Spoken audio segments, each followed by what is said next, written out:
Good morning, everyone. Welcome to another webinar under Branding Done.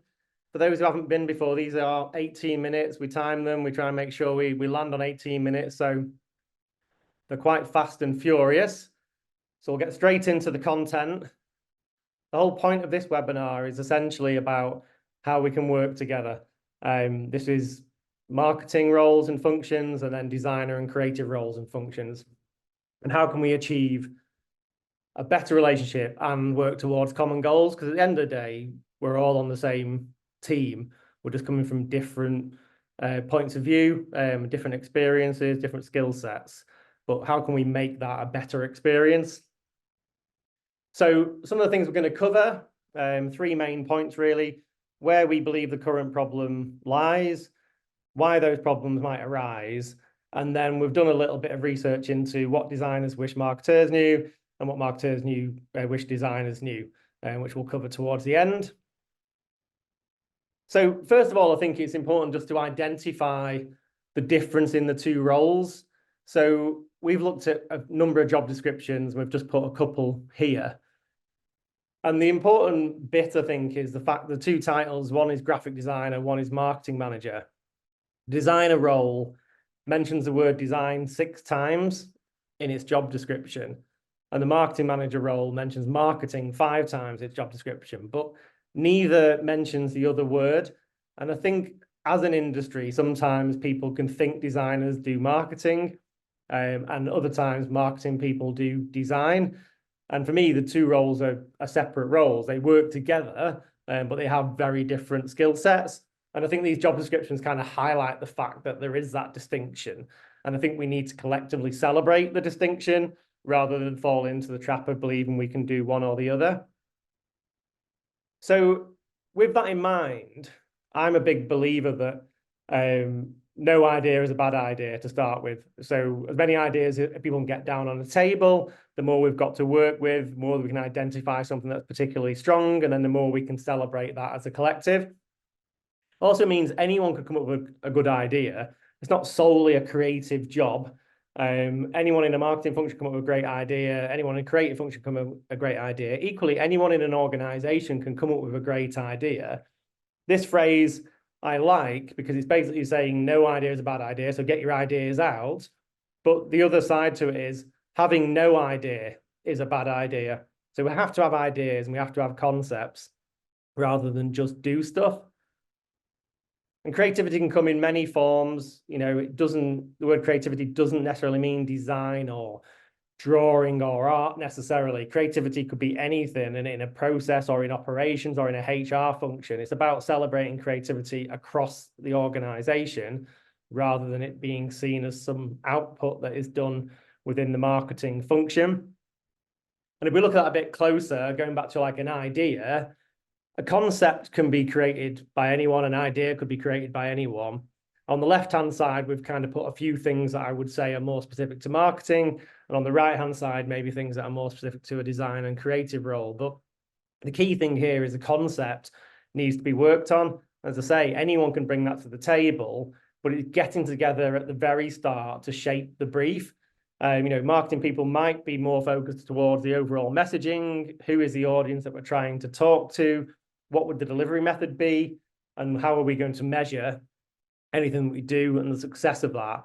Whereas design and creative people might be more in control of the overall execution, the art direction of a campaign, obviously based around the brand that you're representing at the time, bringing that extra layer of creativity through the visual, and then putting best design practices and principles in place, which do exist. There are an exact aspect to design principles, which is what we as designers fight against a lot.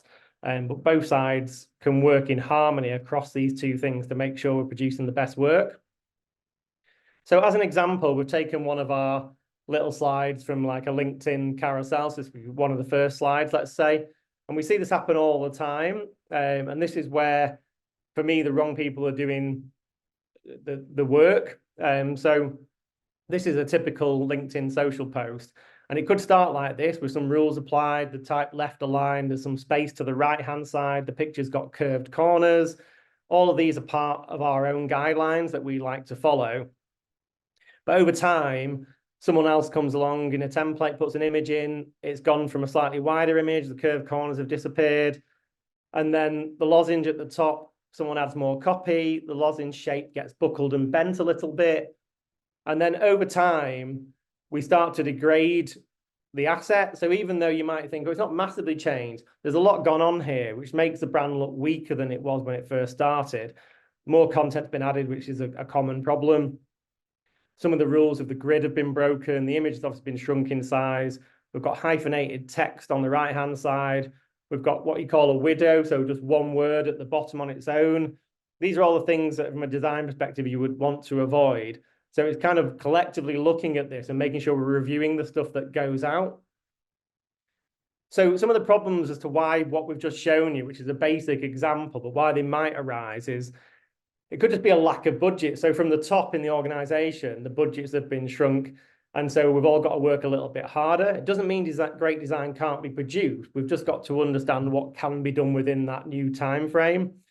Other things are false expectations from the top. So MD and CEO maybe not fully understanding what the marketing function is and also what the creative and design aspect actually brings to the table. So if they don't fully understand it and appreciate it, and the fact that if you don't invest in your brand, it will degrade over time, that's going to cost you more money than it would if you managed it properly in the first place. Other things are lack of guidelines. So having really robust guidelines that we can keep looking at and making sure that what we're delivering is on point. And the digital world allows teams to make changes, whether that's a sales team making changes to a PowerPoint presentation or someone going into Canva and changing a template. That's good and bad. It's great, it's accessible, but with multiple people making changes, there's a greater chance that the brand is going to degrade over time. And this is where I think there's a responsibility in marketing and then obviously in design and creativity to say, our job is to collectively control the way the brand delivers itself from a comms perspective.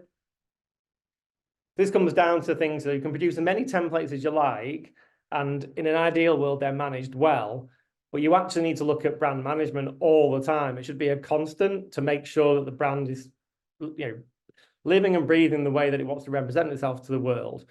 Not degrading and costing the company more money, and not having to reinvent itself every 3 or 5 years either, because it's degraded so much. We have another rebrand. The best brands will evolve through their lifetime, stay current, and hopefully stay ahead of the curve. But you do that by managing the brand effectively. And that's a responsibility of both marketing and design as a collective. So we just recently spotted Hovis online on LinkedIn, a really established brand, really old brand. But currently this is some of the post activity that's going out. Now, hopefully everyone can see how much this is damaging the Hovis brand for me. It's so inconsistent. Everything is compromised, whether it's too much text going into the image, the logo's on a white background, but then put on a blue background. It's just getting fragmented. So somewhere this is in the wrong hands.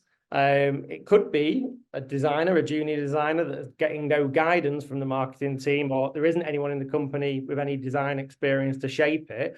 Or it could be someone in a marketing role that's expected to do some design, but there's definitely something going wrong here. And over time, that is going to damage the Hovis brand and the way that it represents itself. It's not going to feel like an old school brand, been around for years. It feels like more a startup that's just trying to find its way in the world.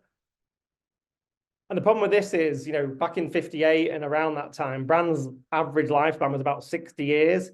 It's now reduced down to 18 years. So that's not just about design and marketing and brand management, although I believe that'll be a big part of it. Obviously, there's more competition, there's more innovations in the digital space. Companies like Blockbuster don't listen to the changing world, and Netflix takes over.